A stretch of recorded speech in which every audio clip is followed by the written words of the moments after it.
जी, business valuation paper number 20 कल आपको overview दे दिया गया था। अब आज उसका हम फर्स्ट चैप्टर स्टार्ट कर रहे हैं, जो एक्चुअली उस अपने मॉड्यूल में सबसे लास्ट चैप्टर है। कोई बात नहीं ट्विंकल, टेंशन नहीं। किसी ने अगर नहीं देखा है, कोई कल ज्वाइन नहीं कर पाया था, तो सिर्फ 18 मिनट की क्लास थी, टेंशन नहीं लेने का। कल मैंने मैंने किया था ग्रुप पे ट्विंकल। मेनली क्या करना है सुन लो, कल वाले ओवरव्यू में अगर किसी ने नहीं देखा है तो सिंपल इतना सा है कि टोटल 4 चैप्टर हैं। उस 4 चैप्टर में पहला तो थ्योरेटिकल है, दूसरा वाला जो चैप्टर है 5, 6, 7, 8 9 है ना, तो 5th नंबर स्टडी नोट तो पूरा थ्योरेटिकल है। 6 नंबर के अंदर क्या है, इलस्ट्रेशंस। ऐसे इलस्ट्रेशन है जो अपने काम के नहीं है, सिर्फ स्कैनर पढ़ने से हो जाएगा और इधर उधर के नॉलेज से भी हो जाएगा। तो 6 भी कोई चैप्टर हमें काउंट ही नहीं करते कि 6 चैप्टर भी हमारे 6 वाला। बचते हैं सिर्फ 2 चैप्टर 7th और 8th। उसमें इनसे ही प्रैक्टिकल क्वेश्चंस आते हैं। और 8th जो स्टडी नोट है आपका, that is merger and acquisition. Merger and acquisition, this one. मैंने कहा जो आपका बिजनेस वैल्यूएशन है वो 50 नंबर का है। पेपर नंबर 20 में जो बिजनेस वैल्यूएशन है वो 50 मार्क्स का है, और उसमें से भी करीब 30 मार्क्स का ये चैप्टर से आ जाता है। उसमें से भी 30 मार्क्स का ये वाला चैप्टर से आ जाता है। तो ऑब्वियसली एटलीस्ट 30 मार्क्स। तो ये वाला चैप्टर आपके लिए बहुत इंपॉर्टेंट और बहुत आसान होता है, बहुत आसान होता है मर्जर एंड एक्विजिशन। 30 नंबर केवल इस चैप्टर से आप ले आएंगे बिजनेस वैल्यूएशन में। तो बहुत आसान है, 4 चैप्टर है, उसमें भी 2 ही काम के मान के चलो, 2 में से ये 30 नंबर लेके ला देता है आपको एटलीस्ट। तो बस इसी तरीके से अपन स्ट्रेटेजी बना के पढ़ने वाले हैं। चलिए अब लिखना स्टार्ट कीजिए, मर्जर एंड एक्विजिशन। लिखो सबसे पहले मर्जर क्या होगा। A merger is said to be A merger is said to occur when 2 or more companies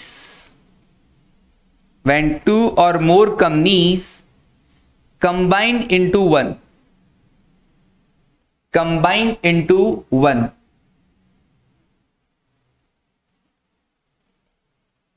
जब 2 या 2 से ज्यादा कंपनीज मिलकर एक कंपनी बन जाए, वह सब आपस में मर्ज हो जाए, that is merger.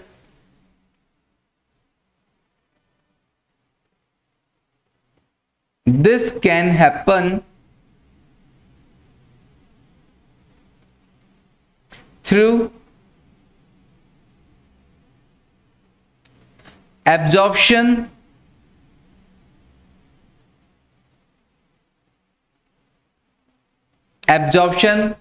of an existing company, acquire है ना, absorption मतलब acquire हो गया, of an existing company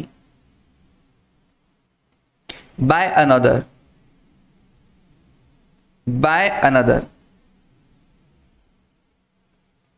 तो एक कंपनी ने दूसरी कंपनी को क्या कर लिया, टेक ओवर कर लिया, एक्वायर कर लिया, उसकी सारी एसेट्स सारी लाइबिलिटीज अपने में मिला ली और उनके शेयर होल्डर्स को पैसा दे दिया, कैश दे दिया, शेयर्स दे दिए। अब एग्जिस्ट सिर्फ कौन कर रही है, सिर्फ एक ही कंपनी एग्जिस्ट कर रही है जिसने टेक ओवर किया, दैट इज मर्जर। तो 2 या 2 से ज्यादा कंपनी जब मिलकर एक ही कंपनी बन जाती है तो वो कहलाता है मर्जर। एक्विजिशन का मतलब क्या है यहां पर,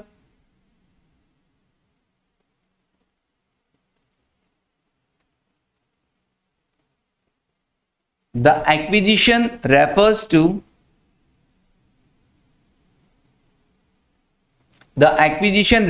to acquisition of controlling interest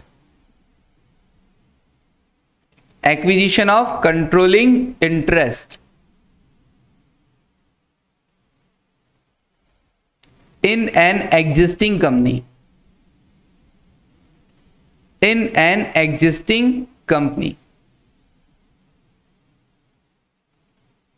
इसका मतलब क्या हुआ, आप क्या कर रहे हैं, जैसे 2 कंपनी है, ए लिमिटेड और बी लिमिटेड।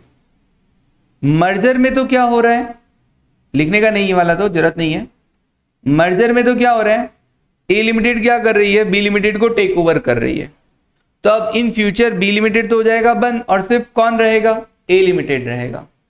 इसके लिए ए लिमिटेड क्या कर रहा है, बी लिमिटेड के शेयर होल्डर्स को पे कर देगा, सिंपल। अब वो पेमेंट में शेयर्स दे, कैश दे, वो उसका मैटर है। ओके, एक्विजिशन में क्या हो रहा है, एक्विजिशन में क्या हो रहा है, अच्छा इसका मतलब फ्यूचर में केवल एक कंपनी एग्जिस्ट रहा ना मर्जर में। एक्विजिशन में क्या हो रहा है, ए लिमिटेड क्या कर रहा है, बी लिमिटेड में शेयर कैपिटल में इन्वेस्ट कर रहा है, बी लिमिटेड की शेयर कैपिटल में इन्वेस्ट कर रहा है 50% से ज्यादा, मोर देन हाफ, जिससे उसके पास क्या आ जाएगा, कंट्रोलिंग पावर आ जाएगा। तो 50% से ज्यादा शेयर्स किसने एक्वायर कर लिए, ए लिमिटेड ने एक्वायर कर लिए। तो बी लिमिटेड पे अब कंट्रोल किसका हो गया, ए लिमिटेड का हो गया। That is acquisition. तो यहां पे मर्जर और एक्विजिशन का मीनिंग ये रहेगा अपने यहां पर। ओके, थ्योरेटिकल पार्ट में बस इतना सही है। अब अपने को क्या सीखना है, सिर्फ क्वेश्चन। कल भी मैंने कहा था क्वेश्चंस के बेसिस पर हम क्या करेंगे ना, सीखेंगे पूरा चैप्टर, और सिर्फ इलस्ट्रेशन सी इलस्ट्रेशन सॉल्व करना और कुछ नहीं। तो देखो कैसे होगा। बंद नहीं होता बिजनेस एक्विजिशन में, नहीं ट्विंकल, आपने सिर्फ क्या किया, ए लिमिटेड ने क्या किया है, बी लिमिटेड के शेयर्स में इन्वेस्ट किया है, investment in shares of B limited. तो इसमें बी लिमिटेड भी चलता रहेगा और ए लिमिटेड भी चलता रहेगा, ए और बी दोनों चलते रहेंगे फ्यूचर में। मर्जर में क्या हो जाएगा, एक कंपनी बंद हो जाएगी। ठीक है, चलिए अब हम क्या सीखते हैं, इसका प्रैक्टिकल एस्पेक्ट, वो भी एग्जाम्पल के थ्रू।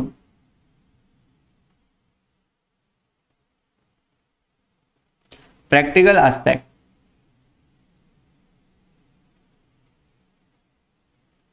हाँ जी प्रैक्टिकल एस्पेक्ट, उसके लिए मैं एक एग्जाम्पल लिखाऊंगा और उस एग्जाम्पल से ही आपको 1 बाय 1 करके आपको चीजें सिखाऊंगा। तो लिखिए एग्जाम्पल।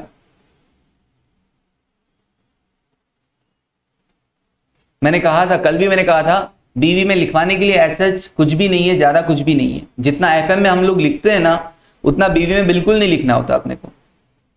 बस क्वेश्चंस के बेसिस पर ही उनको सेट करना होता है अपने माइंड में कि हाँ ये इस तरीके से सॉल्व होंगे। चलिए एग्जाम्पल, ए लिमिटेड, सर एक बार पूरा शो कर दो। अच्छा आयुषी आप पीछे रह गए थे।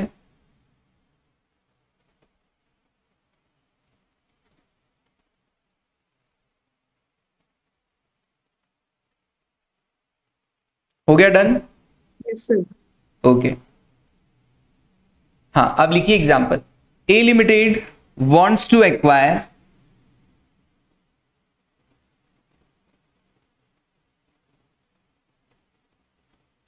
A Limited wants to acquire B Limited। A Limited क्या करेगा, B Limited को एक्वायर करेगा। The details are as follows।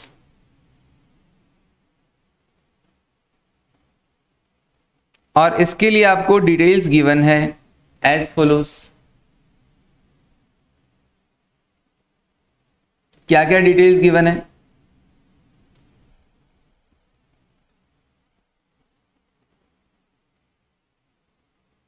Particulars, A limited और बी लिमिटेड, दोनों कंपनीज का आपको अर्निंग्स गिवन है। अर्निंग्स कितना, 50 लाख और 30 लाख। ए लिमिटेड की total earnings 50 lakh, B limited की total earnings 30 lakh. Number of shares, obviously equity shares की बात कर रहे हैं यहां पे। नंबर ऑफ इक्विटी शेयर्स कितने इश्यू कर रखे हैं ए लिमिटेड ने, 10 लाख शेयर्स। 10 लाख शेयर्स और बी लिमिटेड ने 5 lakh shares.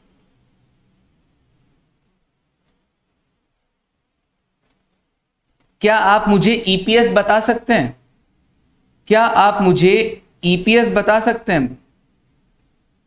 Earning per share. क्या मुझे आप ईपीएस बता सकते हैं? हाँ सर।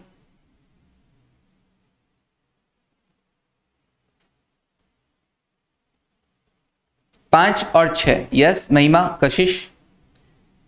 ईपीएस कैसे आएगा? Earnings divided by number of equity share.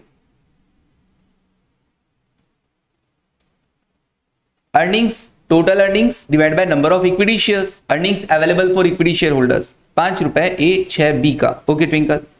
हाँ तो अर्निंग्स डिवाइड बाय कर दीजिए। आपने को तो सारा क्वेश्चन में डेटा गिवन है, लेकिन साथ साथ में बता भी रहा हूं क्योंकि अपना पर्पस तो सीखने का है इससे। तो अर्निंग्स 50 लाख है, नंबर ऑफ शेयर 10 लाख है, तो पर शेयर कितना हुआ? 5 रुपया।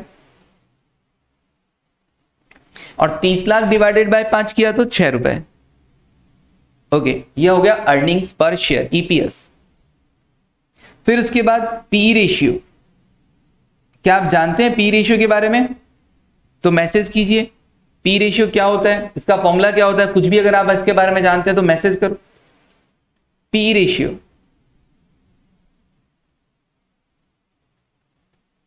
पढ़ा होगा आपने इंटर में। P ratio, yes Mahima, MPS divided by EPS. हाँ ट्विंकल ने कहा price earning ratio. Yes Twinkle, price earning ratio. नाम क्या है? Price then earnings. That means क्या हुआ? ये प्राइस और अर्निंग्स का एक रेशियो है। प्राइस मतलब शेयर का प्राइस, एमपीएस मार्केट प्राइस पर शेयर, और अर्निंग्स मतलब ईपीएस। सो पी रेशियो का फॉर्मूला क्या हो गया? MPS upon EPS. Yes, MPS divided by EPS. और पी रेशियो आपको गिवन है कितना? 15 टाइम्स। टाइम्स में आता है 15 टाइम्स 10 टाइम्स। टाइम्स में क्यों आता है पता है? इसका इंटरप्रिटेशन क्या होगा पी रेशियो का? 15 टाइम्स का मतलब ये हो गया कि ए लिमिटेड की जो अर्निंग्स पर शेयर है उसका 15 गुना 15 टाइम्स क्या है? उसका मार्केट प्राइस है, एमपीएस है। बी लिमिटेड में 10 टाइम्स पी रेशियो होने का मतलब क्या हो गया कि बी लिमिटेड का जो ईपीएस है उसका 10 टाइम्स 10 गुना क्या है? उसका मार्केट शेयर प्राइस है। मार्केट में जो शेयर प्राइस है शेयर का वो 10 टाइम्स है। ओके, ये तो एक जनरल इंटरप्रिटेशन हुआ ना पी रेशियो का। हम लोग शेयर मार्केट में कैसा इंटरप्रिटेशन करते हैं पता है? हम लोग शेयर मार्केट में, नॉलेज के लिए बता रहा हूं, 15 टाइम्स में हम लोग इंटरप्रिटेशन पता है क्या निकालते हैं? 15 टाइम्स का मतलब ये हो गया कि आप 15 रुपए लगाकर 1 रुपया कमा रहे हो। 15 रुपए के इन्वेस्टमेंट पर 1 रुपए कमा रहे हो। 10 टाइम्स का मतलब ये हो गया कि 10 रुपए इन्वेस्ट करके आप क्या कमा रहे हो? 1 रुपए कमा रहे हो। कैसे सर? मैंने कहा देखो ऐसा है, सोच के बताना, लिखना नहीं है ना। पी रेशियो, मान लो किसी कंपनी का मार्केट प्राइस है 200 रुपए और उसका ईपीएस है 30 रुपए। 30 रुपए, तो मुझे बताना पी रेशियो कितना हुआ उसका? पी रेशियो कितना हुआ सर? पी रेशियो का फॉर्मूला होता है एमपीएस डिवाइडेड बाय ईपीएस। तो 200 डिवाइडेड बाय 30, 6.67 आ गया क्या? ओके, काम करते हैं इसको थोड़ा सा अपन, हाँ ऐसे ले लेते हैं, ज्यादा इजी रहेगा। ईपीएस 40 ले लो। अब बताओ अब कितना आया? 5 टाइम्स आ गया। हाँ जी 5 टाइम्स आ गया। 5 टाइम्स का एक नॉर्मल इंटरप्रिटेशन तो ये हो गया कि भैया हमारे ईपीएस का 5 गुना मार्केट में शेयर का प्राइस चल रहा है। हाँ, ईपीएस 40 है, उसका 5 गुना मार्केट में रेट चल रहा है 200 रुपए। अच्छा, और जो शेयर मार्केट में इन्वेस्ट करता है वो उसका इंटरप्रिटेशन कैसे निकालेगा? हम लोग पता है इंटरप्रिटेशन क्या निकालते हैं 5 टाइम्स का? 5 रुपए इन्वेस्ट करोगे तो आपको 1 रुपए का रिटर्न मिलेगा। 5 रुपए अगर मैं इन्वेस्ट करूंगा तो मुझे 1 रुपए का रिटर्न मिलेगा। ये पी रेशियो का हम लोग इंटरप्रिटेशन निकालते हैं। कैसे? अगर मैंने 200 रुपए का शेयर खरीदा तो मेरे को अर्निंग्स पर शेयर कितना मिलेगा? अगर मैं शेयर होल्डर हूं और मैंने 200 रुपए में एक शेयर खरीद लिया तो मुझे अर्निंग्स कितना मिल रहा है? 40 रुपए मिल रहा है कि नहीं मिल रहा? मतलब 200 रुपए लगा के 40 रुपए कमा रहा हूं। इसका मतलब हर 5 रुपए पे 1 रुपए कमा रहा हूं कि नहीं कमा रहा हूं? बोलो यस और नो। हर 5 रुपए, 200 रुपए पे 40 कमाने का मतलब है हर 5 रुपए पे 1 रुपए कमा रहा हूं कि नहीं कमा रहा? यस। हाँ कशिश, हाँ दीपिका। हर 5 रुपए पे 1 रुपए, 200 रुपए पे जब 40 रुपए कमा रहा हूं दैट मीन्स हर 5 रुपए पे 1 रुपए कमा रहा हूं। Okay Ayushi, okay. तो हम लोग ऐसा इंटरप्रिटेशन निकालते हैं कि पी रेशियो 5 टाइम्स मतलब 5 रुपए पे 1 रुपए कमाया जा रहा है। अच्छा एक बात बताओ, पी रेशियो कम होता है तो मार्केट में इन्वेस्ट करना चाहिए या पी रेशियो ज्यादा होता है तब मार्केट में इन्वेस्ट करना चाहिए? पी रेशियो कम होता है तब मार्केट में इन्वेस्ट करना चाहिए। अच्छी कंपनीज की बात कर रहा हूं, बुरी कंपनीज की नहीं। कभी कभी बुरी कंपनीज का पी रेशियो भी कम होता है, बट मैं सेम कंपनी की बात कर रहा हूं। Same company, same risk level वाली कंपनीज, सेम रिटर्न वाली कंपनीज, पी रेशियो कम हो तब इन्वेस्ट करें या पी रेशियो ज्यादा हो तब इन्वेस्ट करें? सौरभ ने कहा जब पी रेशियो कम हो तब इन्वेस्ट करना चाहिए। कशिश ने भी कहा कम पी रेशियो में इन्वेस्ट करें। महिमा ने भी कहा, ध्रुव ने भी कहा। ओके, ये सब कह रहे हैं सर पी रेशियो जब कम हो ना तो मार्केट में इन्वेस्ट करना चाहिए। Yes obviously. मान लो साल भर में शेयर का प्राइस है ना, शेयर का प्राइस 200 रुपए भी आता है और 200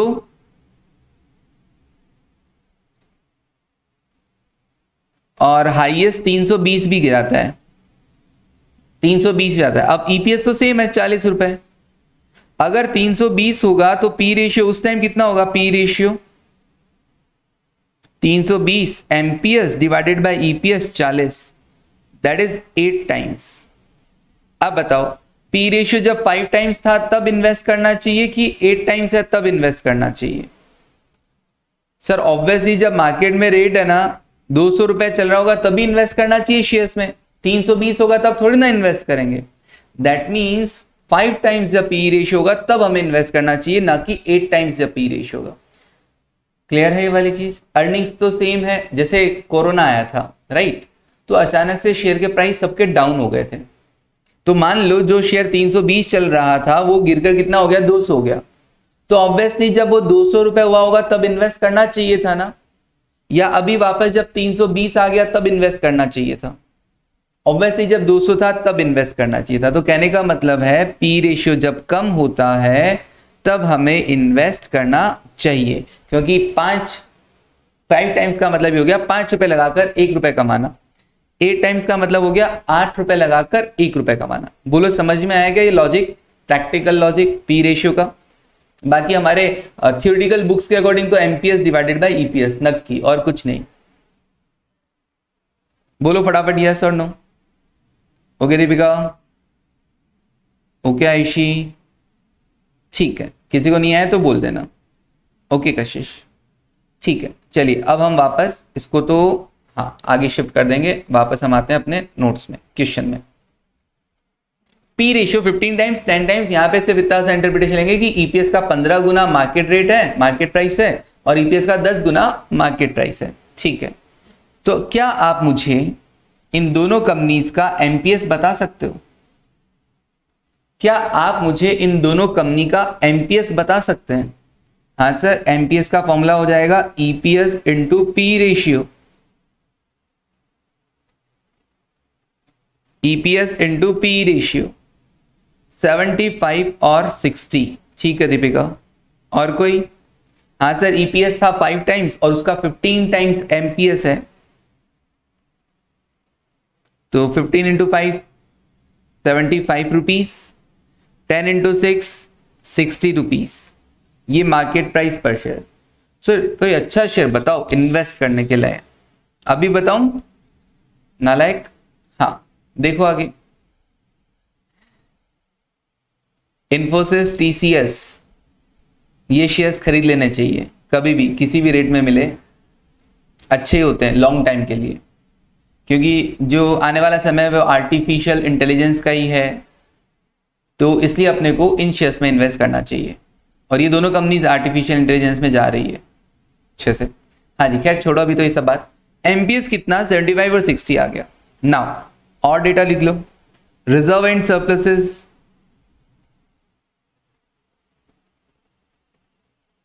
रिजर्व एंड सरप्लस 70 लाख रुपए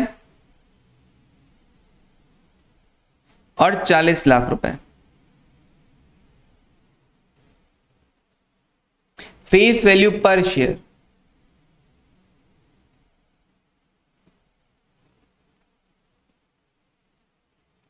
फेस वैल्यू पर शेयर 10 रुपए 10 रुपए। Okay, face value per share दे रखा है 10 रुपए 10 रुपए।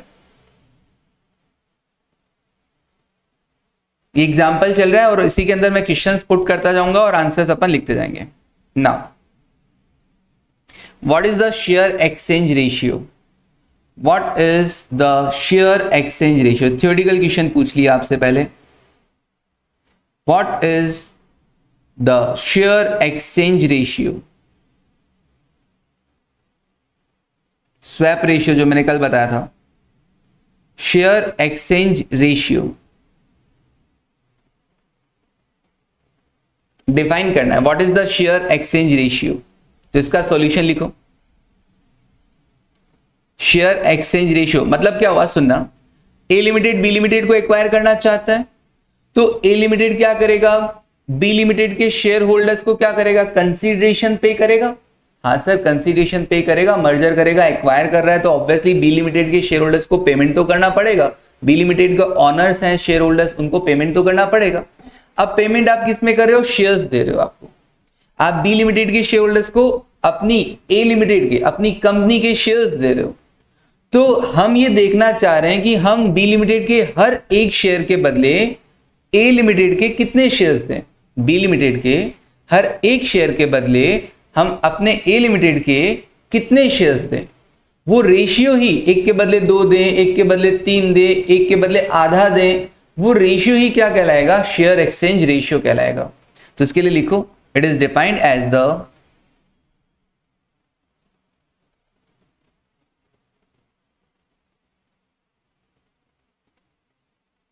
it is defined as the number of shares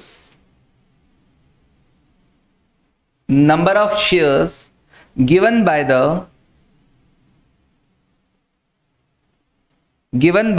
transferee company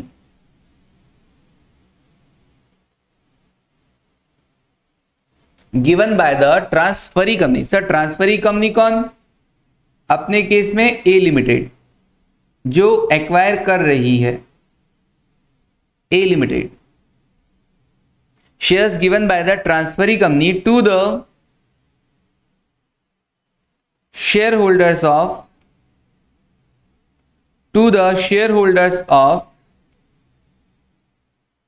the transferor company, transferor company.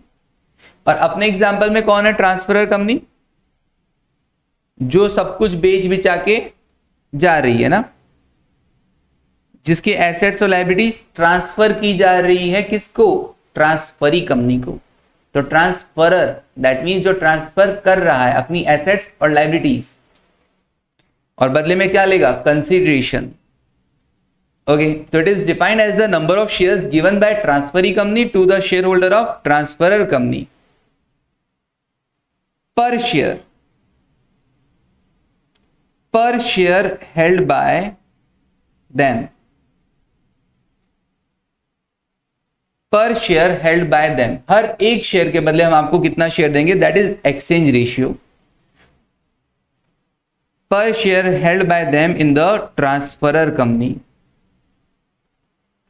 तो ट्रांसफरर कंपनी में मतलब बी लिमिटेड में हर एक शेयर के बदले हम आपको कितने शेयर्स देंगे, that is share exchange ratio. तो बी लिमिटेड के जो शेयर होल्डर्स हैं, उन शेयर होल्डर्स को हर एक शेयर के बदले ए लिमिटेड अपने कितने शेयर्स देगा, that is share exchange ratio in simple word.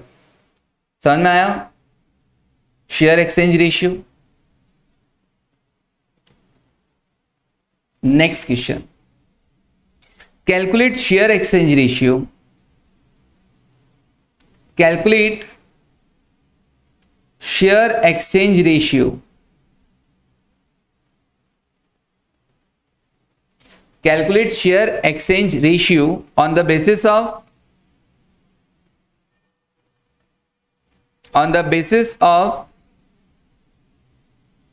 EPS।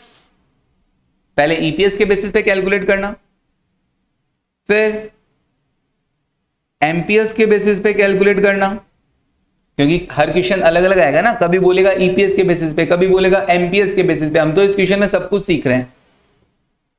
फिर तीसरा, कभी कभी ऐसा भी आएगा बुक वैल्यू पर शेयर के बेसिस पे, बुक वैल्यू पर शेयर के बेसिस पे। तो अपने को तीनों सीखने हैं। Okay, calculate share exchange ratio on the basis of EPS, MPS और बुक वैल्यू पर शेयर। कैसे होगा सॉल्यूशन? सबसे पहले पार्ट EPS के बेसिस पे। Okay Deepika, very good. On the basis of EPS,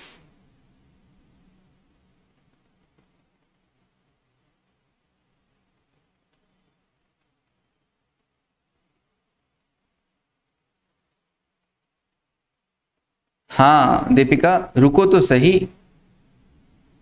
सही बता रहे हो। On the basis of EPS, EPS के बेसिस पे तुम सोच के बताओ, ये रही EPS तुम्हारे सामने, A लिमिटेड की भी EPS है और B लिमिटेड की भी EPS है तुम्हारे सामने। तुम बताओ B लिमिटेड के हर एक शेयर के बदले तुम A लिमिटेड के कितने शेयर्स दोगे? B लिमिटेड के हर एक शेयर के बदले तुम A लिमिटेड के कितने शेयर्स दोगे? B का EPS है 6 रुपए और A का EPS है 5 रुपए।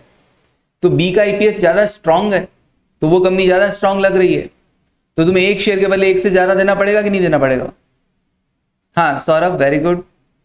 दीपिका ने सही बता दिया, सौरभ ने सही बता दिया। और कोई सोच के बताओ, B लिमिटेड का EPS 6 रुपए, A का 5 रुपए।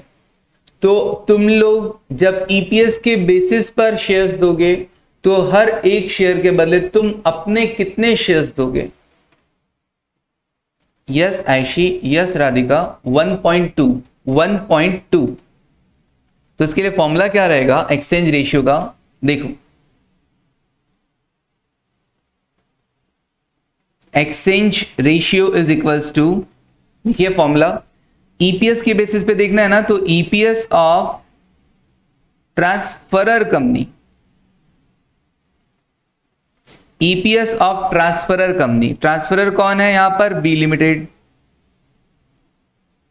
Divided by EPS of transferee company A limited.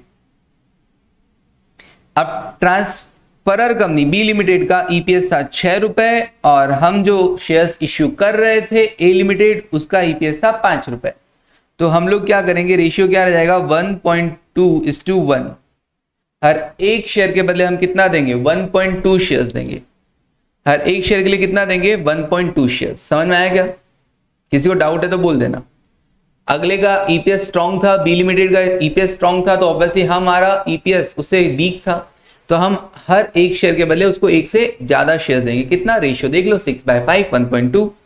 अब ऐसे ही बाकी के लोग बताना मुझे, MPS के बेसिस पे कैलकुलेट करके बताओ। On the basis of MPS के बेसिस पे सब लोग फटाफट से कैलकुलेट करके बताओ। दीपिका ने सही बता दिया। और कोई? एक्सचेंज रेशियो फॉर्मूला सेम रहेगा, बस EPS की जगह क्या आ जाएगा? MPS, MPS of transferor company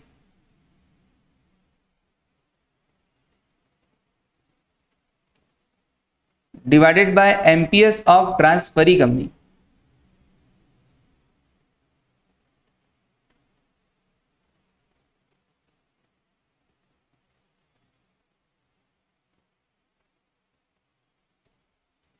हाँ जी, राधिका, सौरभ, आयशी, कशिश सबने कहा 0.8:1। यस, एमपीएस चेक कर लेता हूं कितना कितना है। बी लिमिटेड का एमपीएस है 60 रुपीज और ए का है 75। इस बार ए लिमिटेड का एमपीएस ज्यादा है तो मार्केट में रेट ए लिमिटेड का अच्छा है 75 रुपीज, बी लिमिटेड का उससे कम है तो ऑब्वियसली 1 रुपए में एक शेयर के बदले हम क्या करेंगे, एक शेयर के बदले हम क्या करेंगे, कम शेयर देंगे।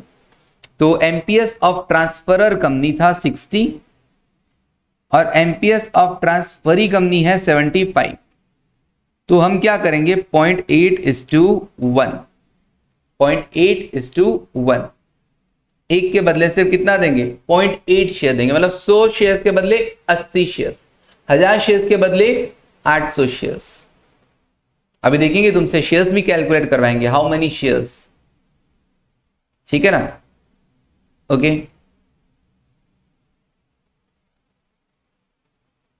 अगर आप साथ साथ में शेयर्स भी बताना चाहें तो बता सकते हैं, कोई दिक्कत नहीं है। सर एक्वायर करती कोई कंपनी तब पैसे नहीं देती क्या, शेयर्स के शेयर्स क्यों देती है? डिपेंड करता है, परचेज कंसिडरेशन शेयर्स में भी हो सकता है, कैश में भी हो सकता है।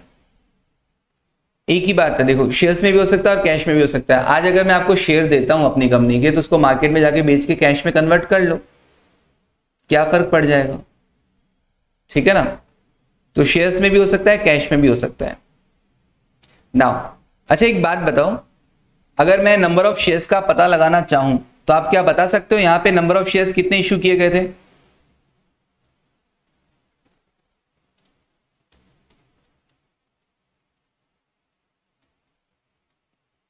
क्या आप मुझे यहां पे पता लगा के बता सकते हो नंबर ऑफ इक्विटी शेयर्स कितना इशू किया होगा बी को? सर अपन पढ़ेंगे उसने कंसिडरेशन शेयर्स होते हैं क्या? हाँ शेयर्स भी होगा, कैश भी होगा कभी ना कभी। आयशी ने कहा 6 लाख और दीपिका ने कहा 6 लाख। यस, एक के बदले कितना देना था 1.2 ना। तो बी लिमिटेड की शेयर्स कितने हैं? मैंने कहा बी लिमिटेड की शेयर्स है 5 लाख। हर एक शेयर के बदले 1.2 जाएगा तो 5 लाख के बदले कितना जाएगा? 5 लाख इंटू 1.2 कितना? 6 lakh shares, 6 lakh shares.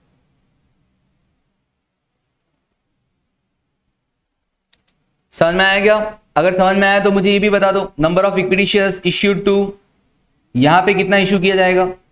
Number of equity shares issued to B limited.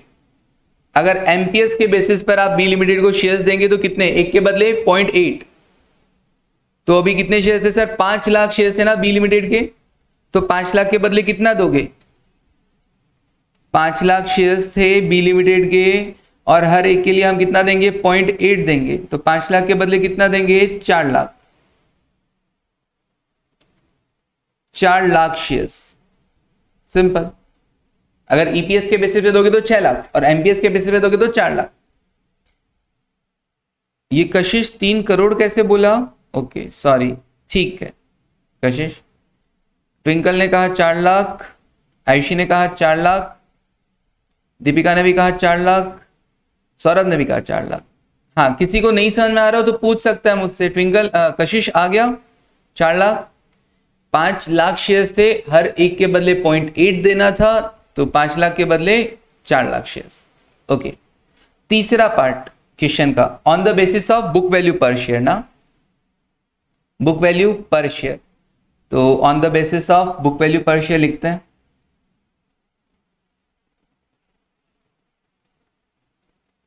Book value per share,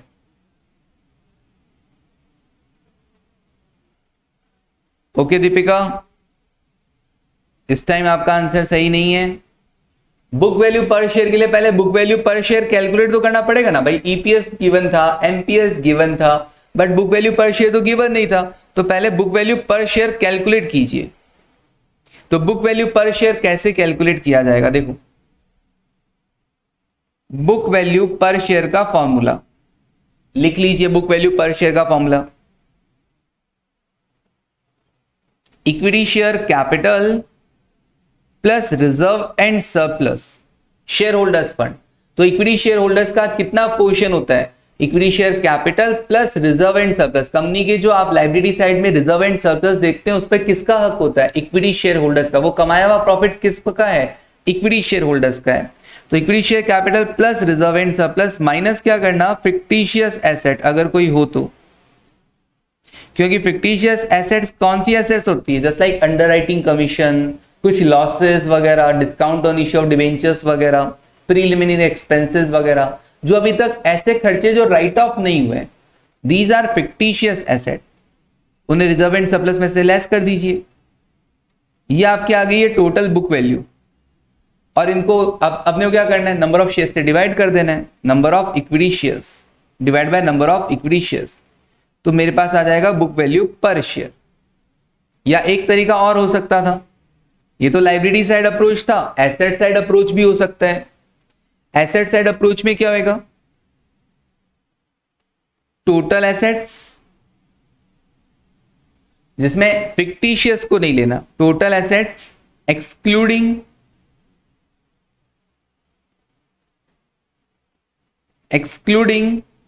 fictitious asset.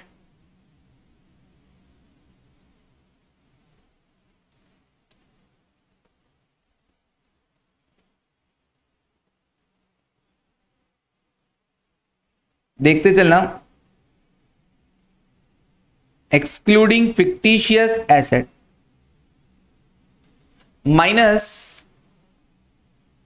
Minus outside liabilities, outside liabilities, assets minus liabilities. Liabilities में क्या? Including preference share capital. Preference share capital भी less कर देंगे, पता है क्यों? क्योंकि मेरे को तो इक्विटी शेयर के रिगार्डिंग देखना है कि इक्विटी शेयर्स के रिगार्डिंग कितना अमाउंट बचा है। Okay, this one is total book value and this should be divided by number of equity shares. Sir समझ में नहीं आया, हमारी अकाउंट थोड़ी सी वीक है, क्या करें? तो सुनो, एक बैलेंस शीट बना के बताता हूं तुमको। बुक वैल्यू बताना तो मुझे, यहां तक लिख लिया क्या? बुक वैल्यू पर शेयर का formula? Yes, okay Saurabh. So 1 minute. क्या ईशी? सर 1 मिनट नोट कर रहे हैं। हाँ, रुका हुआ हूं, वेट कर रहा हूं। तो फॉर्मूला मैंने आपको लिखवा दिया, एक लाइबिलिटी साइड अप्रोच और एक एसेट साइड अप्रोच। बट सीखे तो सही, बैलेंस शीट अभी लिखवाऊंगा ना तुमको, जितने में तुमको समझ में आ जाएगा कि भैया अच्छा ऐसा होता है, रटने की जरूरत भी नहीं पड़ेगी, ओनली फॉर लर्निंग पर्पज।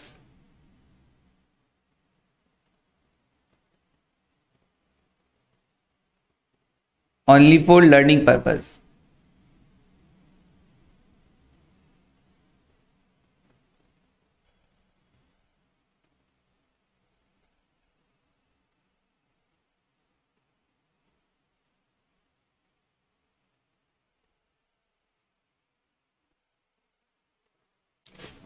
बड़े आयशी? Yes sir. ओके, देखिएगा, ये मैंने बैलेंस शीट बनाया, एक तरफ लाइबिलिटी एक तरफ एसेट्स, और इसमें वैल्यूज क्या क्या लिख देते हैं अपन।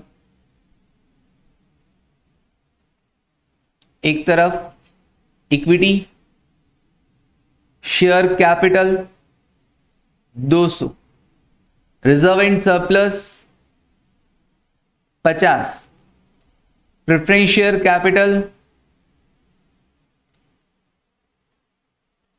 100, debentures 300, other current liability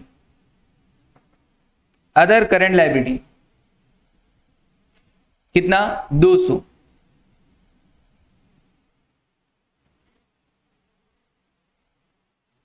fixed assets, current assets, fictitious asset,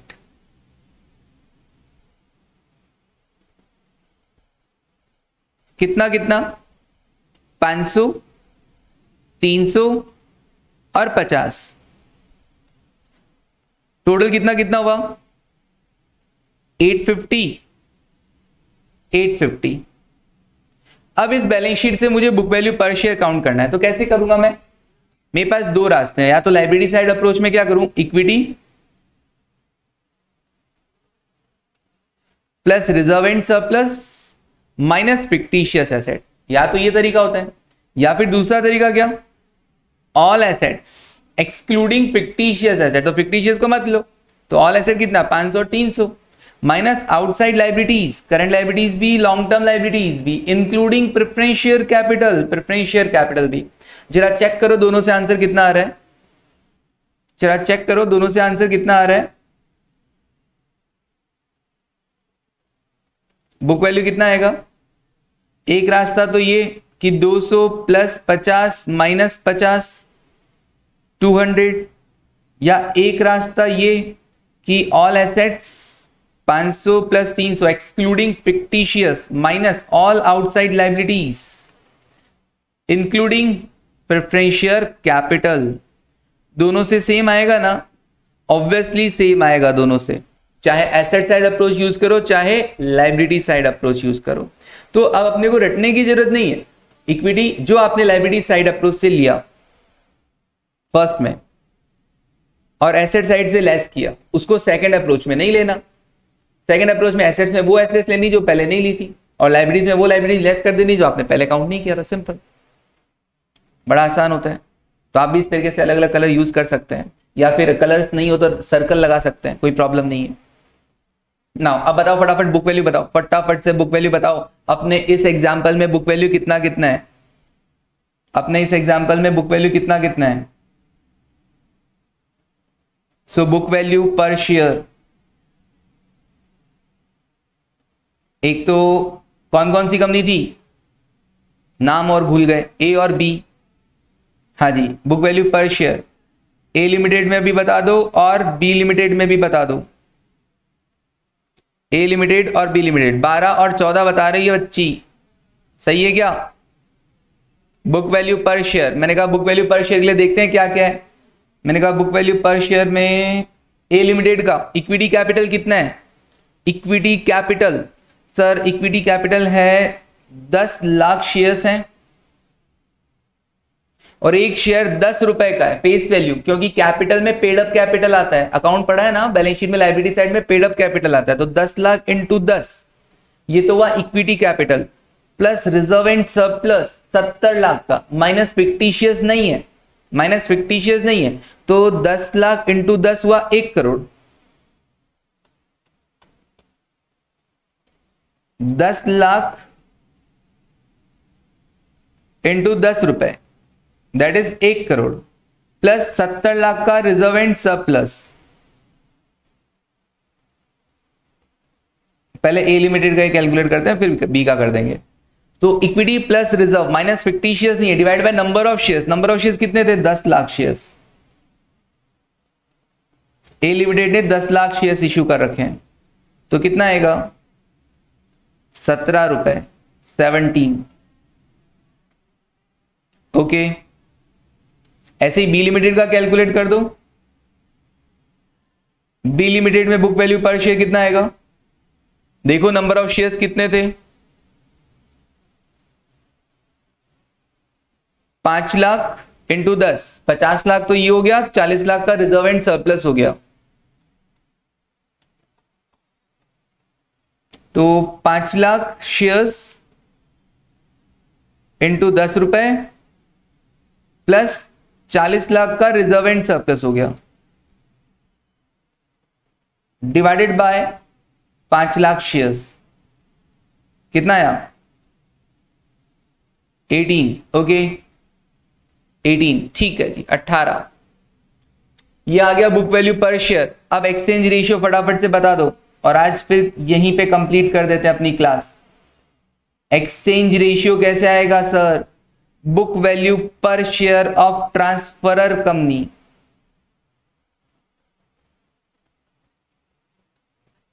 जो कि अपने एग्जांपल में है B limited, divided by book value per share of transferee company, जो कि अपने एग्जांपल में है ए लिमिटेड।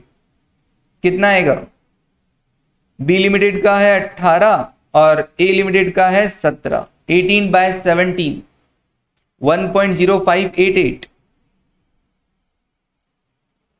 ओके 1.0588 को 59 भी लिख सकते हो, इस टू 1, 1.059 इस टू 1, या 1.06 भी लिख सकते हो, जैसा भी हो, ठीक है, 1.059 इस टू 1। चलो आज के लिए बस इतना ही, thank you, take care and bye. एक बार इसको पढ़ना, कोई डाउट आएगा तो अपन कल बात करते हैं इसके रिगार्डिंग, ठीक है, अभी नेक्स्ट क्लास का टाइम हो गया है, चलो ओके बाय, ठीक है, कोई भी डाउट होगा कल बात करते हैं। एक बार इसको वापस रीड करना घर पे, अभी खत्म नहीं हुआ है क्वेश्चन, अभी खत्म नहीं हुआ है, अभी और इससे रिलेटेड और चीजें लिखवाऊंगा मैं, फिर पढ़ेंगे पूरा कंप्लीट करने के बाद फिर मॉड्यूल के क्वेश्चंस। ओके चलो बाय।